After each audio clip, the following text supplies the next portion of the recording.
Wala ate. Ayun nga, tahimik si Ate Imelda pero nandun talaga na malaking heart niya sa tao, and then nandun yung serving heart niya sa ushering. Kung wala lang sa gabal pag yung sa schedule niya ay lagi siyang on go.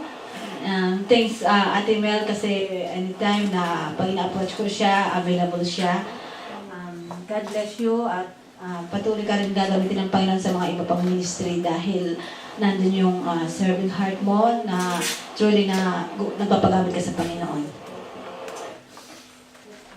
Sa'yo, masasabi ko sa'yo, Sister Mel, na-bless ako sa buhay mo. At saka may gift na binigay sa'yo ang Panginoon. Yung gift of discernment. At saka yung, oo nga, yung kahit nandito ka, tahimik ka, pero nag-observe ka sa bawat isa. Ino-observe mo yung galing ng bawat isa. Tapos, yung pagsaserve mo sa Panginoon, pagka in-schedule ka namin na tanong sa serim, nandiyan ka. At saka nung nakasama ka rin namin sa share group, talagang ginagawa mo talaga ang papel mo sa share group. Kung sa naglilinis, nandiyan ka palagi. Kung kasama namin. Kaya pagpatuloy mo lang ang pagpupuri mo sa Panginoon at ibigay mong buong buo ang iyong buhay para sa Kanya.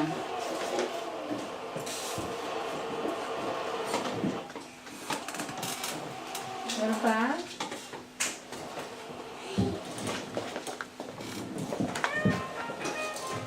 Wala, sister. Sa buhay mo, sister, ako pray. Salamat sa Panginoon dahil nakikita ko ang humbleness sa puso. Kahit sa mukha mo pa lang talagang nakikita ko na. So, totoo yung mga sinabi nila na umiinit ka lang but you're observer. Pero, nakikita ko na you are willing na magagamit. Dahil pag sinasabi ko na ganito sa grupo, talagang okay ka na kasama. So, I thank God dahil binigay ka sa aming grupo na you're so very humble, kind, intelligent, but pagpatuloy mo ang attitude mo na yan dahil yun ang gusto ng Panginoon na save other to make disciples, yun ang sinabi niya. So, kagaya ng sinabi ni Sister Teresa kanina, ginagamit ka ng Panginoon. So, more souls. God bless you.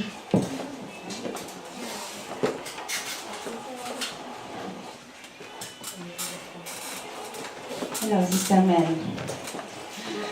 Glory to God. Blessed ako sa buhay mo, Sister Mel. Thanks God dahil nung una kitang nakita, nung una ka sa church, alok ako na lapitan ka, pero nakita ko sa'yo yung humbleness, and nung lumapit na ako sa'yo, friendly ka pala. Friendly ka pala at thank God kasi nakita ko yung generosity mo sa grupo at ang plano ng Panginoon sa'yo ay gagamitin ka. Magpatuloy ka lang, ibigay mo yung willingness na paggamit sa Kanya at ibibigay lahat ng desire ng puso mo. God bless you, sis.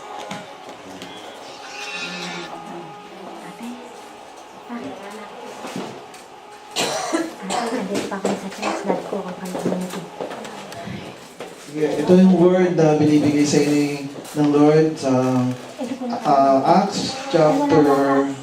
Nandito kami pa rin. Sama-sama niya. Mamaya na sama-sama ko yan. Okay, mamaya na.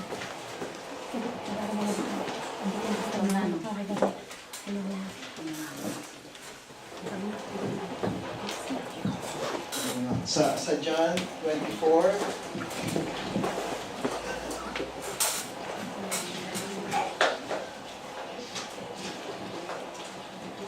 ang word dito ay yung faithfulness mo na ang tinitingnan ng Panginoon yung puso. Okay? Ang sincerity mo sa Panginoon na anuman ang nasa paligid mo, ang mahalaga sa iyo, i-please ang Panginoon. Okay? So this is the word that the Lord would like to confirm in your heart. The Lord is pleased with you, and since you would like to please Him, then you could rest assured na hindi ka niya papabayaan. He will never leave you nor forsake you. Okay? So, pleasing the Lord is very, very important, and that is what matters. Kaya yan ang natutunan mo, at alam ko na nagiging strong ka sa iyong paglakad na kasama ang Panginoon sapagkat what matter is you and God, not what people will say to you. And I know that this is a confirmation. I know the Lord has spoken to you many times about this. So, let's extend our hands and pag-pray natin siya.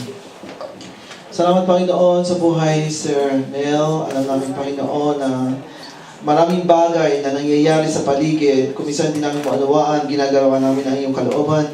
Pero, Panginoon, hindi pa rin sapat na ang aming mga ginagawa. Pero salamat po sapagkat hindi ang mahalaga ay kung anong sasabihin ng tao, kundi ang sasabihin mo sa amin. Kaya salamat, Panginoon, sa buhay ni Sister Mel. Alam ko, Panginoon, yung gift of encouragement, gift of help, gift of mercy na very, very obvious, gift of generosity na nasa kanyang puso, Panginoon, ay lalo mong pag-aalabin. Lord, we launch her to her call, to her destiny. Alam ko, Panginoon, na marami siyang gustong gawin para sa iyo. Take away the obstacles. Give her, Lord, the open door that she may be able to move on to the destiny, to the call, to the prepared future, to the promised land na binigay mo sa kanya. So Lord, in the name of Jesus, I ask for your blood to cover her. Patuloy, Panginoon, palakasin mo siya in her inner man. Bigyan mo siya ng anointing, Holy Spirit. Continue to manifest your power para sa ganun, Panginoon, sa magitan ng buhay niya. Marami pa siya mga kaibigan na madala at may lapit sa iyo. Alam ko, Panginoon, na siya po ay hindi man mapagsalita, subalit, Panginoon, ang kanyang buhay ay nagiging patotoo, liwanag sa kadiliman. So patuloy, Panginoon, siya bigyan ng iyong banal na espiritu, the oil of the Spirit, that would enable her to continually be burning as a light in the darkness. So we launch her to her destiny, for we ask this in Jesus' mighty name.